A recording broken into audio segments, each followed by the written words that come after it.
Hello friends, જય શ્રી કૃષ્ણ. કેમ છો બધા? આઈ હોપ કે તમે બધા મજામાં હશો. તમે જોઈ શકો છો કે બ્લાઉઝનું ફિટિંગ અને ફિનિશિંગ કેટલું સરસ આવી ગયું છે. સાઈડ પાર્ટમાં પણ ક્યાંય ક્રીજ આવેલી નથી. કોમેન્ટમાં તમે જરૂરથી જણાવજો કે તમને બ્લાઉઝનું ફિટિંગ અને ફિનિશિંગ કેવું લાગ્યું. એવી જ રીતે પાછળના સાઈડમાં પણ ક્યાંય ક્રીજ આવેલી નથી અને પરફેક્ટ રીતે આગળના આર્મોલ પણ બોડી વાઇઝ સેટ થઈ ગયા છે અને પાછળ પણ તમે જોઈ શકો છો કે પરફેક્ટ રીતે બોડી પર સેટ થઈ ગયું છે. તો ચાલો આપણે આ બ્લાઉઝનું ડ્રાફ્ટિંગ પરફેક્ટ રીતે જોઈ લઈએ. પહેલા આપણે એક પેપર લઈ લઈશું. પેપર પર આપણે એક સ્ટ્રેટ લાઈન ડ્રો કરી દઈશું. સ્ટ્રેટ લાઈન ડ્રો રહી ગયા બાદ સૌથી પહેલા આપણે બેક સાઈડની કટિંગ કરીશું. કારણ કે બ્યુટિક સ્ટાઇલ રીતે તમારે જો ડ્રો કરવું હોય અને બ્લાઉઝ સ્ટિચ કરવું હોય તો તમારે સૌથી પહેલા બેક સાઈડનું કટિંગ કરવાનું રહેશે અને ત્યારબાદ ફ્રન્ટ સાઈડનું કટિંગ કરવાનું રહેશે. તો હું તમને અહીંયા લખી જ દઉં છું બેક સાઈડ, તો આપણને ખ્યાલ રહે કે આપણી બેક સાઈડ છે. સૌથી પહેલા આપણે ડ્રો કરીશું. તો તેના માટે આપણે પહેલા જોઈશું. આનો મેજરમેન્ટ તમને સ્ક્રીન પર જોવા મળશે. તો આપણું શોલ્ડર છે 13 ઇંચ. તો 13 ના અડધા કેટલા થાય? 13 ના અડધા 6.5. તો અહીંયા આપણે 6.5 લઈ લઈશું. ફૂલ શોલ્ડર આપણું કેટલું છે? 13. તો અહીંયા 13 ના અડધા 6.5. તો સૌથી પહેલા અહીંયા ફૂલ શોલ્ડરના અડધા લેવાના છે. ત્યારબાદ 1 ઇંચ ડાઉન જશું. 1 ઇંચ ડાઉન જવું બધી સાઈઝમાં કમ્પલસરી છે. ધારો કે 30 ની સાઈઝ હોય કે 35 34 ની સાઈઝ હોય કે પછી 40 ની સાઈઝ હોય, બધામાં અહીંયા 1 ઇંચ ડાઉન જવું કમ્પલસરી છે. અહીંયા પર 1 ઇંચ ડાઉન જવું. અહીંયા અનફોલ્ડની સાઈડ આપણે 1.5 ઇંચ પર માર્ક કરવું. એ બંને કમ્પલસરી છે. કોઈ બી સાઈઝ હોય, જો ધારો કે તમારી 34 સાઈઝ હોય કે તમારી 40 સાઈઝ હોય, પણ અહીંયા તમારે 1.5 ઇંચ પર માર્ક કરવું અને અહીંયા 1 ઇંચ ડાઉન જવું કમ્પલસરી છે. આ પોઈન્ટ અને આ પોઈન્ટને ધ્યાનમાં લઈને આપણે એક ક્રોસ લાઈન ડ્રો કરી દઈશું. ત્યારબાદ હવે આપણે અહીંયા ચેસ્ટ લાઈન લેવાની છે. તો ચેસ્ટ લાઈન માટે આપણે ફોર્મ્યુલા છે. તો એ ફોર્મ્યુલા આ છે. આ તમારા સ્ક્રીન પર દેખાઈ રહ્યું છે, તો તમે સ્ક્રીનશોટ પણ કરી શકો છો. ને આ આપણું ચેસ્ટ ફોર્મ્યુલા છે. આ આપણું ચેસ્ટ ફોર્મ્યુલા, ચેસ્ટ લાઈનની ફોર્મ્યુલા. તો ચેસ્ટ લાઈન આપણે કઈ રીતે કાઢવી? અહીંયા સાઈડ લખેલી છે 28 થી 31 ની સાઈઝ હોય તો ચેસ્ટ ડિવાઇડ 6 પ્લસ 0.75 ઇંચ. 32 થી 35 ની સાઈઝ હોય તો તમારે ચેસ્ટ ડિવાઇડ 6 પ્લસ 0.50 ઇંચ કરવાનું છે. 36 થી 40 ની સાઈઝ હોય તો તમારે ચેસ્ટ ડિવાઇડ 6 પ્લસ 0.5 ઇંચ કરવાનું છે. 41 થી 45 ની સાઈઝ હોય તો તમારે ખાલી ચેસ્ટ ડિવાઇડ 46 કે 46 કરતા ઉપરની સાઈઝ હોય તો તમારે chest divide 6 plus minus 50 point કરવાનું છે. કારણ કે તમારી જેમ જેમ સાઈઝ વધે એમ તમારું પછી આ ચેસ્ટ લાઈન તમારી નીચે આવી જાય તો તમારું બ્લાઉઝનું ફિનિશિંગ આવે નહીં. તમારી જગ્યાએ જ આવવું જોઈએ. માટે તમારે જે ફોર્મ્યુલા છે એ પ્રમાણે કેલ્સી મારીને તમારે કટિંગ કરવાનું રહેશે. તો આપણી સાઈઝ છે 32 ની, તો આપણે 32 ની સાઈઝનું બ્લાઉઝ સીવવાનું છે. તો તેના માટે આપણે કેલ્સી કરશું. કેલ્સી આપણી કઈ રીતે છે? તો આપણી સાઈઝ 32 છે, તો તેમાં શું લખેલું છે? Chest divide 6 plus 50 point. તો આપણે 32 ભાગ્યા 6 પ્લસ 0.5 ઇંચ. 32 ભાગ્યા 6 પ્લસ 0.5 ઇંચ. જવાબ શું આવ્યો? 5.8 ઇંચ. તો આપણે 5.8 ઇંચ લેવાના છે. તો 5.8 ઇંચ આપણે ક્યાંથી લઈશું?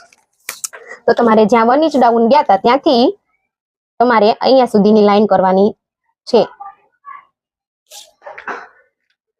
તો આપણે 5.8 ઇંચે એક લાઈન ડ્રો કરી દઈશું. આ આપણી ચેસ્ટ લાઈન થઈ ગઈ છે. હવે તમારે લેન્થ લેવાની છે, બ્લાઉઝની લંબાઈ લેવાની છે. તો બ્લાઉઝની લંબાઈ આપણે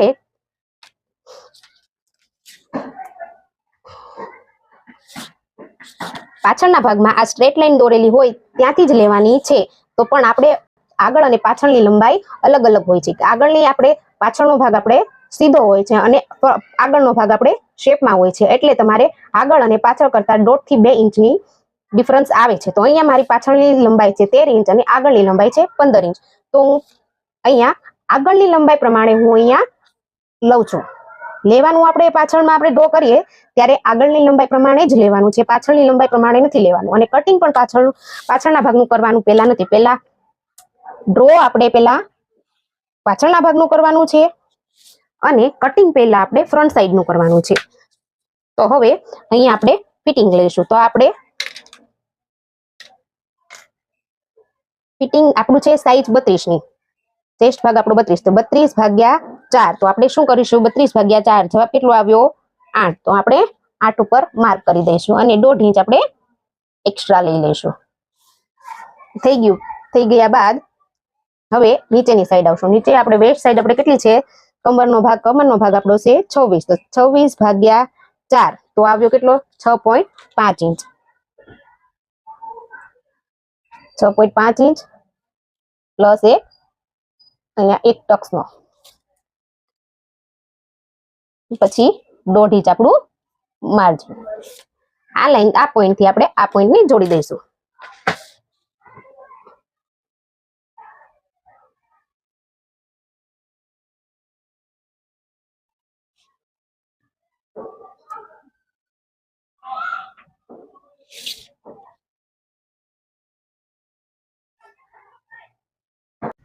તો હવે અહીંયા આપણે નેક ડીપનું માર્ક કરીશું. તો નેક ડીપ માટે આપણે પણ ચાર્ટ છે. જો ચાર્ટ પ્રમાણે જ આપણે અહીંયાથી શોલ્ડર માઇનસ કરીશું તો તમારા ખભેથી શોલ્ડર કોઈ દિવસ ઉતરશે નહીં. તો ચાલો આપણે તેનું પણ હવે માર્કિંગ કરી લઈએ.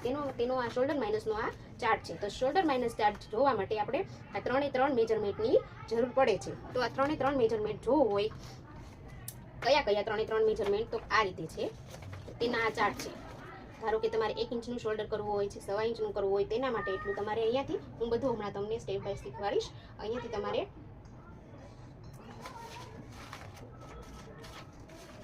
તમારે 1.5 ઇંચના શોલ્ડર કરવા હોય, 1.75 ઇંચના શોલ્ડર લેવા છે, તમારે 2 ઇંચના લેવા છે, 2.5 ઇંચના, જેવડા તમારે શોલ્ડર કરવા છે તેવડા તમારે શોલ્ડર કરવાના છે. પણ આ શોલ્ડર ચાર્ટ જોવા માટે તમારે આ 3 મેજરમેન્ટની જરૂર પડે છે. તો કયા 3 મેજરમેન્ટ? અને આ 3 મેજરમેન્ટ રીતે આપણે કઈ રીતે આપણે તેને ઉપયોગમાં લઈશું તે પણ હું તમને શીખવાડી દઉં છું. ચલો તો આપણે તે પણ જોઈ લઈએ. જોઈએ, પહેલું મેજરમેન્ટ છે નેક ડીપ, બીજું છે નેક શેપ, ત્રીજું છે રેડી શોલ્ડર. તો આપણે અહીંયા શોલ્ડર કેવડા લેવાના છે? 2.50 એટલે કે 2.5 ઇંચના. નેક શેપ આપણો કયો છે? તો આપણો નેક છે રાઉન્ડ. અને નેક ડીપ આપણું કેટલું છે? તો નેક ડીપ જોવા માટે આપણું મેજર ટેપની જરૂર પડશે. ધારો કે આપણી પાછળની લંબાઈ છે 13 ઇંચની લંબાઈ છે. તો આપણે પાછળનો બેલ્ટ કેટલો લઈશું? 3 ઇંચનો. 3 ઇંચનો પાછળનો બેલ્ટ કરવાનો છે. તો કેટલો લેવાનો? માઇનસ કરવાનું 1, 2 અને 3. તો આપણે આવ્યું કેટલું? 10 ઇંચ. તો આપણું નેક ડીપ કેટલું છે?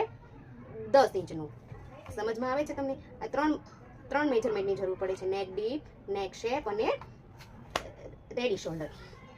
તો એના માટે આપણે 2.5 ઇંચના શોલ્ડર છે, નેક શેપ આપણો રાઉન્ડ છે અને નેક ડીપ આપણું 10 ઇંચનું છે. તો તમને ખ્યાલ આવી ગયો ને કઈ રીતે કે આપણી ફૂલ લેન્થ પાછળની લંબાઈ 13 ઇંચની છે. તો એમાંથી આપણે 3 ઇંચનો બેલ્ટ કરવાનો છે, એ માઇનસ કરી નાખવાનું. પછી પાછળથી વધ્યું કેટલું? 10 ઇંચ. તો આપણે અહીંયા નેક ડીપ કેટલું આવ્યું?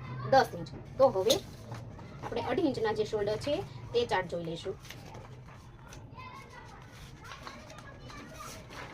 તો આપણે 2.5 ઇંચનો ચાર્ટ લઈ લીધો છે અને આપણું નેક શેપ કયો છે? તો રાઉન્ડ. તો આપણે રાઉન્ડ નેકમાં ચેક કરીશું. અગર તમારો નેક સ્ક્વેર છે તો સ્ક્વેરમાં જોવાનું છે, તમારો હાર્ટ શેપ છે તો તેમાં જોવાનું છે, તમારો વી શેપ છે, લીવ વી શેપ છે તો તમારે આ જોવાનું છે, અને તમારો સ્ટ્રેટ વી જો હોય તમારે આ લાઈન જોવાની છે.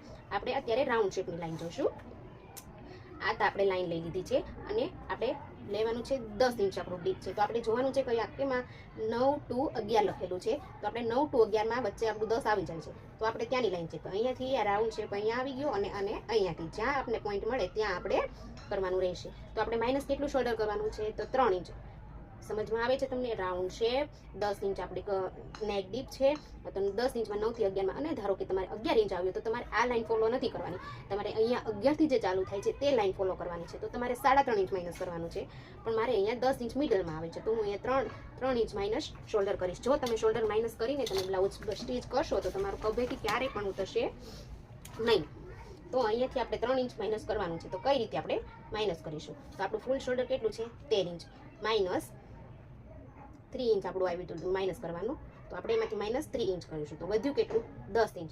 તો 10 ઇંચ આવ્યા તો 10 ભાગ્યા 2 આવ્યું કેટલું? 5 ઇંચ. તો આપણે અનફોલ્ડની સાઈડ આપણે 5 ઇંચ લઈ લઈશું. સમજમાં આવે છે ને હું જ્યારે તમને શીખવાડું છું એ વાત? અહીંયા પણ જેટલું આપણે 5 ઇંચ લીધું છે એટલું જ આપણે અહીંયા ચેસ્ટ લાઈન પર પણ 5 ઇંચ લઈ લઈશું.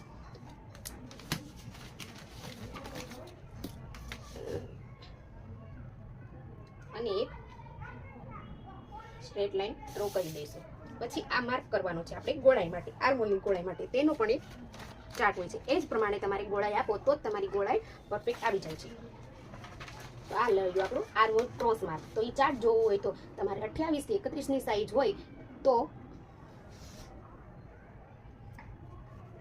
28 થી 31 ની સાઈઝ હોય તો પાછળના ભાગમાં તમારે અહીંયા 0.75 પોઈન્ટ લેવાનું રહેશે. 32 થી 39 ની સાઈઝ હોય, પાછળના ભાગની વાત કરું છું, આગળના ભાગની નહીં. આ આગળના ભાગનો ચાર્ટ છે, આ પાછળના ભાગનો ચાર્ટ છે. અને જો 32 થી 39 ની સાઈઝ હોય, 39.75 ની સાઈઝ હોય તો તમારે અહીંયાથી ક્રોસમાં 1 ઇંચ લેવાનું રહેશે. 40 ની કરતા અથવા 40 કરતા વધારે હોય તો તમારે અહીંયા ક્રોસમાં 1.25 પોઈન્ટ તમારે અહીંયા ક્રોસમાં લેવાનું રહેશે. તો આપણે અહીંયા 32 ની સાઈઝ બનાવીએ છીએ તો આપણે પાછળના ભાગમાં ક્રોસ 1 ઇંચ લેવાનું રહેશે. તો હું અહીંયા 1 ઇંચ એક માર્ક કરી દઉં છું. ત્યાર પછી મેજર ટેપને ફોલ્ડ કરીને તેના અડધા પર 1 પોઈન્ટ મૂકી દઈશું અને શેપરથી પરફેક્ટ ગોળાઈ દઈ દઈશું. આ જ રીતે તમારે કરવાથી તમારામાં આર્મહોલમાં ક્યાંય પણ ક્રીઝ નહીં આવે અને પરફેક્ટ ફિટિંગથી તમારું બ્લાઉઝ સ્ટીચ થઈ જશે. અને હવે જો તમારા નેક ડીપ આપણું અહીંયા સુધીનું આવવાનું છે, આપણે અહીંયાથી આ રીતે આપણે ગોળાઈ આવવાની છે. તો તમારી ચેસ્ટ લાઇન કરતાં તમારી ગળાની લાઇન ચેસ્ટ લાઇન કરતાં ગળાની લાઇન તમારે નીચે જાય તો તમારે ઉપરથી હજી 50 પોઈન્ટ માઇનસ કરવાનું રહેશે. જો તમારે ચેસ્ટ લાઇન કરતાં ગળાની લાઇન નીચે હોય તો ઉપરથી પાછળના ભાગમાં 50 પોઈન્ટ આવે છે અને આગળના ભાગમાં 20 પોઈન્ટ આવે છે. તો આપણે અહીંયા પાછળનો ભાગ પૂરો કરીએ છીએ. તો ચેસ્ટ લાઇન કરતાં આપણે ગળાની લાઇન નીચે છે તો આપણે ઉપરથી પણ આપણે હજી 50 પોઈન્ટ માઇનસ કરવાનું રહેશે. અહીંયાથી પહેલા આપણે એટલું માઇનસ થઈ ગયું છે, આપણે આ બધું માઇનસ થઈ ગયું છે તો પહેલા આપણે અહીંયા એક સ્ટ્રેટ લાઈન ડ્રો કરી દઈશું. ડ્રો થઈ ગયા બાદ હવે મેં કીધું એ પ્રમાણે ચેસ્ટ લાઈન કરતાં ગળાની લાઈન નીચે આવે તો ઉપરથી આપણે 50 પોઈન્ટ માઇનસ કરવાનું રહેશે.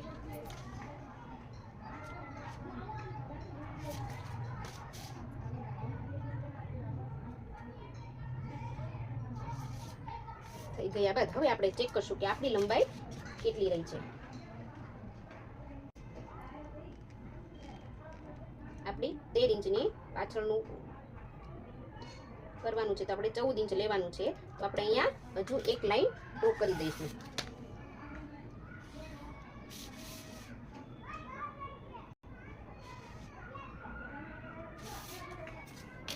પ્રોપર આવી ગયું. આપણે પાછળની લંબાઈ 13 ઇંચની કરવાની હતી તો આપણે અહીંયા 14 ઇંચ લેવાનું હરે, કારણ કે અડધો ઇંચ અહીંયા ઉપરની સાઈડમાં સ્ટીચમાં જશે, અડધો ઇંચ અહીંયા તમારી નીચેની સાઈડમાં સ્ટીચ થશે અને આ બધું તમારું માઇનસ થઈ જશે. જો તમે આ રીતે પરફેક્ટ રીતે તમે શોલ્ડર માઇનસ કરીને તમારું બ્લાઉઝ સ્ટીચ કરશો તો તમારું બ્લાઉઝ ગળેથી કોઈ દિવસ ઉતરશે પણ નહીં અને આર્મહોલમાં પણ એક પણ ક્રીઝ આવશે નહીં અને તમારા બોડી ફિટિંગ રીતે તમારું પરફેક્ટ બેસી જશે.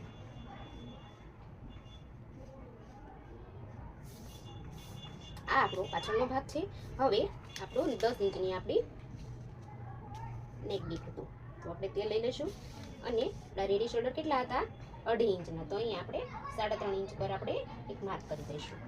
અહીંયા ઉપર કેટલું આવ્યું? 1.5 ઇંચ આવ્યું. તમારે ઉપર જેટલું આવ્યું હોય એના કરતાં તમે 1/2 ઇંચ કાં 1 ઇંચ પણ તમે અહીંયા નીચેની સાઈડ તમે વધારી શકો છો. તો હું અહીંયા પાછળથી 2.5 ઇંચ લઈ રહી છું કારણ કે મને નીચેથી બ્રોડ વધારે ગમે છે. એક ક્રોસ લાઈન કરી લઈશું અને એનો ગોળાઈથી વ્યવસ્થિત શેપ આપી દઈશું. તો આ રીતે આપણે પાછળનું ડ્રો થઈ ગયું છે. પાછળનું ડ્રો થઈ ગયું છે પણ આપણે એની કટિંગ કરવાનું નથી. કટિંગ આપણે પહેલા ફ્રન્ટ સાઈડનું કરવાનું છે, પછી બેક સાઈડનું કરવાનું.